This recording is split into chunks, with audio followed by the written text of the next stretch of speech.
Imagine being on what should have been the best night of your college life, only to wake up and find the sliding glass door shattered, a rock on the floor, and a man hiding in the closet with a kitchen knife waiting for the moment you opened it. Picture driving down a lonely Texas highway, stopped by what looked like police, only to realize too late they were predators who had already murdered innocent travelers. Or standing helpless on the side of the road, while a stranger, who first pretended to fix your car, suddenly points a gun at your chest and later steals not just your wallet, but your very identity, becoming you in ways that destroy your life. These are not campfire tales. These are real stories, real people, real terror. And tonight, you are about to hear 3 road trip horror stories that will make you question every stranger you meet, every car that follows you, and every friendly face that offers to help. Welcome to The Price Paid. Subscribe now, because the next time you hit the road, you might not come back the same. The last year of college is supposed to be a time of freedom, of saying yes to experiences before the responsibilities of adult life weigh you down. That was the only reason I ever agreed to go to Deltopia.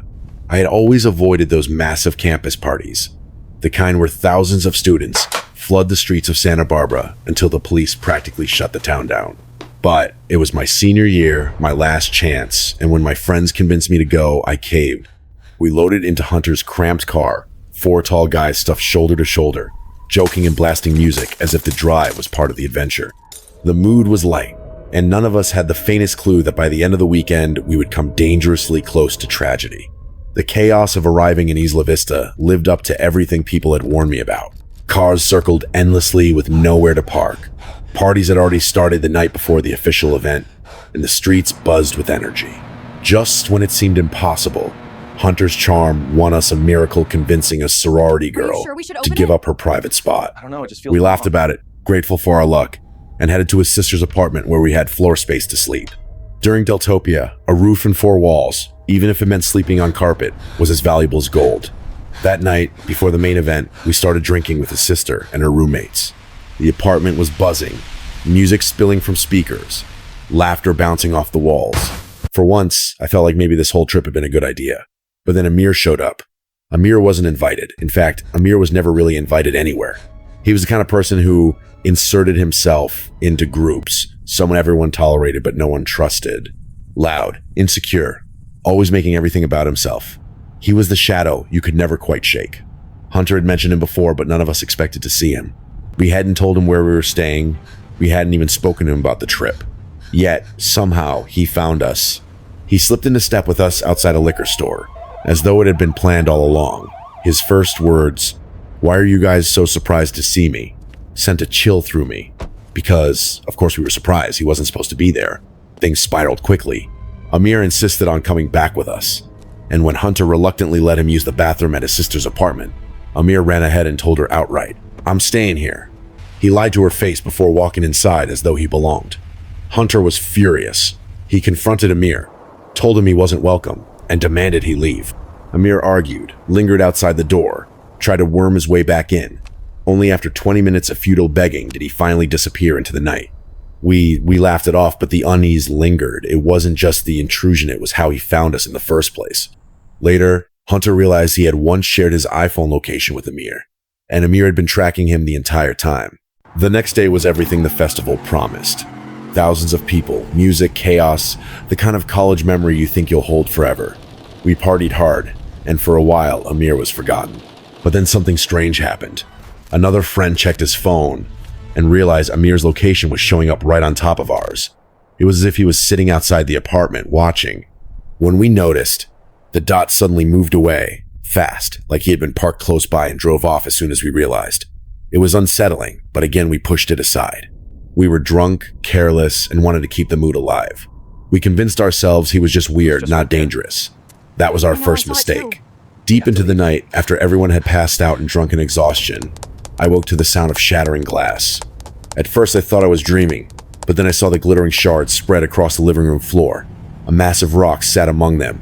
The sliding door of the balcony had been smashed open. My blood ran cold. I knew instantly who was behind it. Amir had come back. I grabbed an empty wine bottle for protection and crept forward, every nerve in my body screaming at me to run. That was when I saw the closet door handle move. A slow, deliberate jiggle. He was inside. Every instinct told me to fling the door open and confront him. But something stopped me. Instead, I backed away and woke Hunter. When we returned together, the closet stood wide open and empty. Empty, except for the massive kitchen knife Hunter pulled from behind the door. Amir had been crouched there in the dark, waiting knife in hand. If I had opened the door alone, I might not be alive to tell this story. The police came, but their response was indifferent.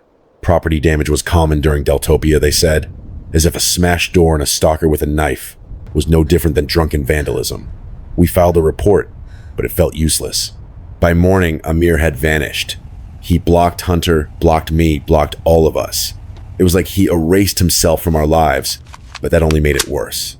Because Amir knew where we lived. He knew our routines, and he had already proven he was willing to cross lines no sane person would ever consider.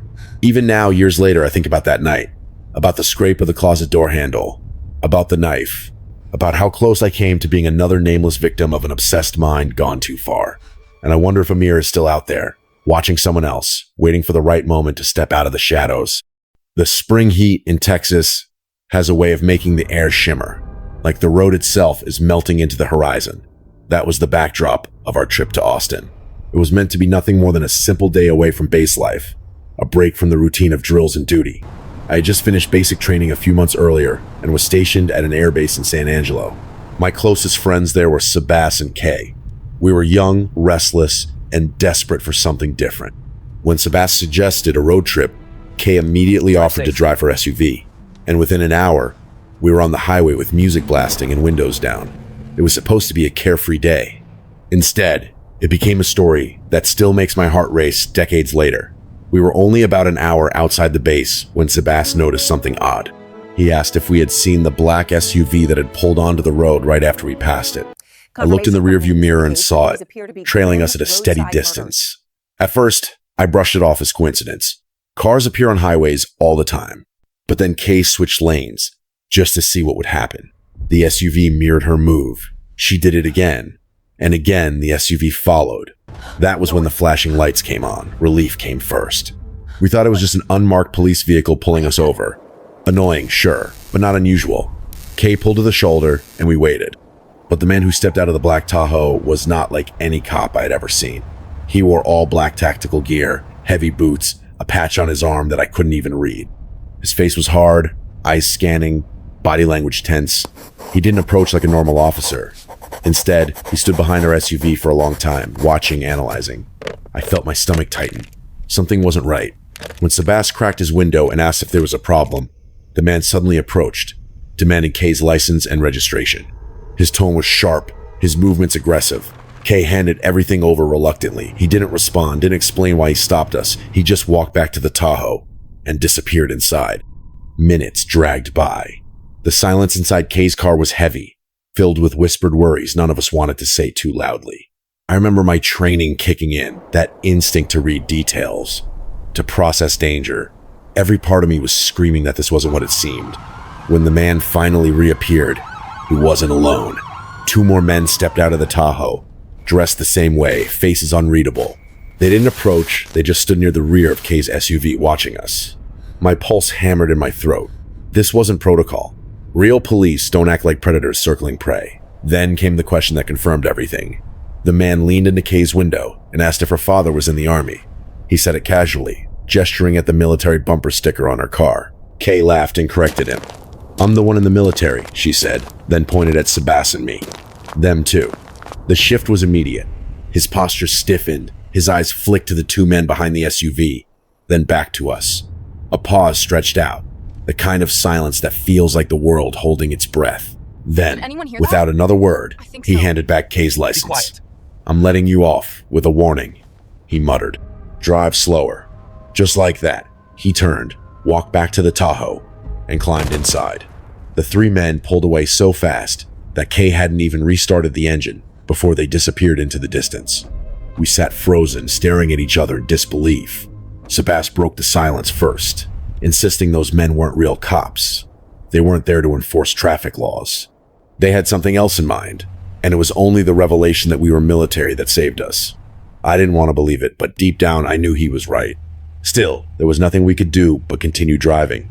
The rest of the day in Austin was almost normal, laughter and distractions helping us push the encounter to the back of our minds. But fear has a way of lingering, even when you try to drown it in noise. A week later, the fear came rushing back. Sebastian and I were watching the news when a report came on that froze me in place. A man and woman had been found murdered and dumped in a ditch outside of San Angelo. Their car was gone, their lives stolen. The detail that made my skin crawl was the vehicle left behind near the crime scene. A black Tahoe reported stolen months earlier. It was the same kind of SUV that had pulled us over. The same kind of men, the same uneasy silence, the same predator's gaze. Except this time, they hadn't let their victims go. We immediately found Kay and told her what we'd seen. Together we went to the police. We explained everything: the stop, the uniforms, the way they asked about the bumper sticker. The police listened, took notes, and thanked us for the information. But their words did nothing to settle the dread coiled inside me. Let me know if you need anything. Because I realized how close we had come to being those bodies in the ditch. The only thing that spared us was Kay's sticker and the fact that we were military. If we had been ordinary travelers, if Kay had said something different, if Sebas hadn't spoken up, we might have been silenced forever. Years have passed, but I still remember the feeling of that man's eyes on us, the cold calculation in the way he stood behind the SUV. He wasn't a cop, he was a predator, wearing the skin of authority. And that day, on a Texas highway, our uniforms saved our lives.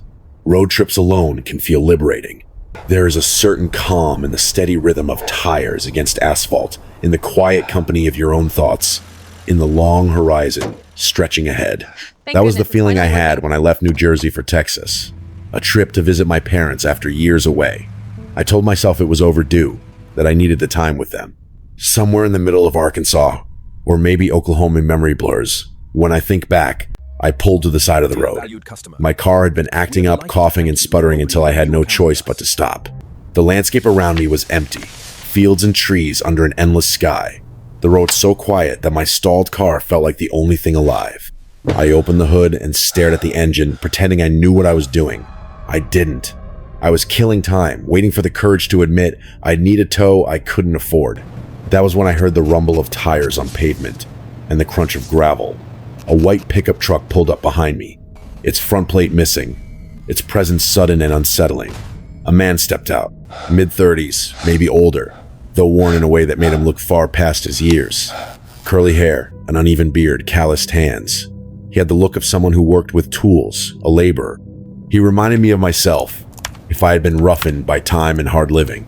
He didn't ask if I needed help, he assumed it.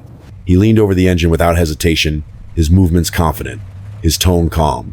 I told him what little I knew, thanked him for stopping, and for a moment I let myself believe I was lucky. He muttered something about a compression tester, claiming my car wouldn't start without it. He said his friend, also a mechanic, might bring one over. He reached for his phone, hesitated, then slid it back into his pocket. Dead, he said. Could he borrow mine? Put your hands Without thinking, I handed it over. In the same motion, he pulled a gun from his jacket. 1 second he was a helper, the next he was my worst nightmare. He ordered me to sit on the shoulder, his voice calm, his hand steady. This was practiced. He had done this before. I obeyed. He rifled through my pockets, taking my wallet, my phone, my backpack. He even demanded my phone password, forcing me to unlock it. I felt stripped bare, not just of belongings, but of my identity. When he finally got into his truck and drove away, the silence that returned was deafening. I had been robbed at gunpoint, alone on an empty road, and no one had seen a thing. Eventually, another driver stopped to help. They got my car started, gave me directions, and I made it to my parents' house late that night, shaken but alive. I thought that would be the end of it. I was wrong. Weeks later, the letters started. A bank thanking me for opening a new account. A credit card bill from Best Buy for purchases I had never made. Charges from Tennessee, thousands of dollars spent in my name. That was when I remembered. My social security card had been in my wallet. The man hadn't just stolen my cash, he had stolen me. My credit became a battlefield. Every day, new accounts, new charges, new debts that weren't mine. I filed reports, froze my credit, contacted police and federal agencies, but the damage spread faster than I could contain it. And then it got worse. My health insurance called to confirm a hospital visit in Georgia under my name. Someone else's medical records were now tangled with mine. I realized this wasn't theft of money anymore. It was theft of existence. I changed that day. Fear became obsession. I spent every free moment digging for clues. I scoured forums, set up alerts, traced every fraudulent charge.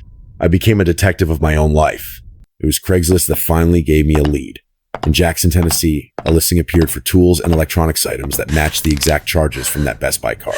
My pulse hammered as I stared at the screen. I contacted the seller, cautious not to scare him off, pretending to be just another buyer. He gave me a time and place to meet. I couldn't bring myself to go.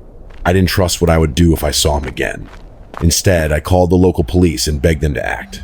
They listened, and when the day came, they staked out the spot. The man arrived in a red pickup truck. The moment he saw the patrol cars, he panicked, speeding away before the meeting even happened. Officers followed, and soon enough, he crashed into a ditch. Not badly, but enough to make him vulnerable. They questioned him, pressed him, and he folded. He admitted the items weren't his, that a friend had given them to him to sell. That friend turned out to be the man who robbed me. With his cooperation, the police unraveled the group. There weren't just one or two of them, there were three. A small ring preying on isolated travelers across the South. And I wasn't their only victim. The arrests came quickly after that. Justice was served, or at least as much as justice can be in situations like this. I got some of my life back, though never all of it. The records, the fear, the scars of knowing how easily a stranger can take everything from you, they don't fade. Even now, when I drive alone and a car pulls up behind me, my chest tightens. I remember the crunch of gravel, the man's steady voice, the gun.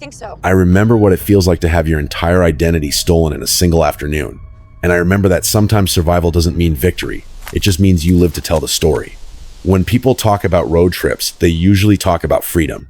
The music blasting through rolled down windows, the laughter of friends crammed into the back seat, the late night stops for greasy food, the thrill of distance melting behind you mile by mile. It is supposed to be about escape, adventure, the romance of the open road. But when I think of road trips now, I don't think about freedom at all. I think about danger. Oh, thank God. I think about how thin the line is between joy and horror, how quickly the road can turn from a symbol of life into a path toward death. And it is not just one story that makes me feel this way, it is three, each different, but all connected by the same thread of fear. The first story haunts me because of how personal it was. A so-called friend, Amir, followed his college acquaintances across hours of highway just to insert himself into their weekend. At first, it looked like nothing more than the actions of an insecure hanger-on, someone desperate to be included. But obsession never stops at the surface. He tracked them by phone, stalked them across town, pushed his way into places he was not wanted.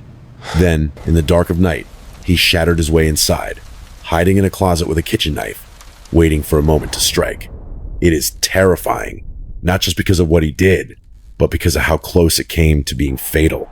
If the wrong door had been opened at the wrong second, if one person had acted just a little differently, there might have been blood instead of broken glass. That is how fragile safety is, when someone decides to turn obsession into violence. The second story is terrifying for a different reason. It plays on a primal fear, the fear of authority, twisted into a mask for evil. On a Texas highway, 3 young service members were pulled over by men dressed like police, but who behaved nothing like them. The pretense of law was only a disguise, the flashing lights only bait. They circled like predators, testing, waiting for the right moment. If the victims had been ordinary travelers, if Kay had not proudly declared that she and her friends were in the military, it is almost certain that night would have ended in murder. And what proves it is not paranoia is what came after. Another couple found dead, discarded like trash on the roadside, their killers using the same kind of stolen black Tahoe. The disguise of authority is one of the most dangerous weapons there is, because it makes you hesitate, it makes you trust when you should run. That story shows just how easily death hides behind a flashing light on an empty road. And then there is the third story, the one that lingers like a shadow stretching over months and years. A car breaks down, a stranger offers help, a gun is drawn. At first, it seems like nothing more than a roadside robbery, the kind of crime people shrug off as bad luck. But what the man stole was not only money or a phone, he stole an identity. He stole the ability to open credit cards, to receive medical care, to live as another human being. The victim's life was unraveled piece by piece, each week bringing another fraud, another lie, another violation. It is not just the fear of violence that story leaves behind, but the fear of erasure, of being replaced. And though the culprits were eventually caught, the scars remained. Even after the arrests, the victim could never trust the road again, never trust the silence of an empty stretch of highway, never trust a stranger's helping hand. Together, these stories form something larger than themselves. They are not isolated events. They are reminders that danger on the road does not always come from accidents or reckless drivers. Sometimes the real threats come from the people you know too well, the people who pretend to protect, or the people who pretend to help. Sometimes danger has a familiar face, sometimes it has flashing lights, sometimes it has a smile. And what makes it all the more chilling is how normal it feels right before it turns. A weekend trip, a simple traffic stop, a mechanical problem, ordinary moments that became life-threatening in seconds. The lesson is not to avoid the road entirely, but to understand its hidden cost. Trust is expensive, and giving it to the wrong person can cost you your safety, your identity, even your life. The price is high, and too often people only realize that when it is already too late. That is why these stories matter. They force us to look at the cracks in the image of freedom, to see the shadows in the wide open spaces, to recognize that even the most routine trip can spiral into terror. Think about Amir in the closet, knife in hand. Think about the black Tahoe and the dead couple in the ditch. Think about the man with the white pickup truck, his calm voice as he leveled a gun. Each of them teaches a different lesson, but together they teach one unshakable truth. The road is not always safe. It is a stage where predators wait, where obsession festers, where trust is exploited. And though these stories ended in survival, the survival was thin, fragile, almost accidental. A different choice in a single moment, and each of them could have ended in blood. When you next set out on a trip, when you next fill your tank and merge onto the highway, remember that safety is not guaranteed. Be cautious of those who follow you. Be skeptical of those who wear badges without proof. Be wary of those who offer help without asking. Because sometimes, the open road is not open at all, it is a trap. And once you are caught, there may not be a way out. That is the chain of fear, the pattern that links these three stories together, and it is why they must be told. The road promises freedom, but sometimes freedom comes at a cost. These people paid the price and lived to tell their stories. Others were not so lucky, and that is why we listen, why we remember, and why we never let ourselves forget just how easily everything can be stolen away. The next time you travel, think carefully, stay alert, and ask yourself one question. If danger came for you, would you recognize it in time? Road trips carry an undeniable charm. They symbolize freedom, adventure, and discovery. But hidden in that freedom is a danger most people never think about until it is too late. The three stories you have just heard are not works of fiction. They are real accounts of ordinary people whose journeys turned into nightmares, and each one leaves behind a lesson carved deep in fear. The first story is a reminder that obsession can disguise itself as friendship. Amir was not a stranger lurking in the shadows of a highway. He was someone the victims knew, someone who had been around their circle before. That is what made him so dangerous. He tracked them, followed them, and forced his way into their lives until he stood in a closet with a knife, ready to strike. His story teaches us that danger is not always outside your circle. Sometimes it is the person you least expect, someone who knows just enough about you to use it against you. The second story exposes how authority can be faked, twisted, and used as a weapon. The flashing lights of a black SUV should inspire relief. They should mean safety. But for three young service members, those lights almost became the last thing they ever saw. Their military connection saved them, while others without that shield were not so fortunate. The lesson here is clear. Never surrender your trust to appearances alone. A uniform, a badge, or a flashing light means nothing if the behavior behind it does not add up. Always watch for the details that do not fit. They could save your life. The third story takes us to the darker realm of theft, not of possessions, but of identity itself. A gun on the side of the road turned one man into a victim, but what came after was even worse. Months of fraud, stolen credit, and false medical records. His very name and life were hijacked by criminals who preyed on the vulnerable. It proves that sometimes the scars left behind by a crime do not bleed but linger, haunting every part of a person's future.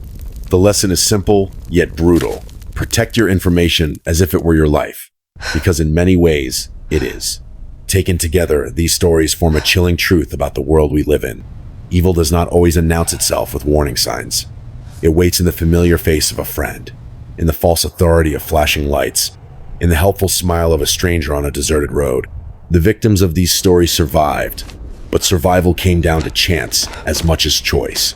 A single decision in a single moment separated life from death. If you are listening now, let these stories stay with you. Remember them when you hit the road, when you meet someone new, when you feel the first sting of doubt in your gut.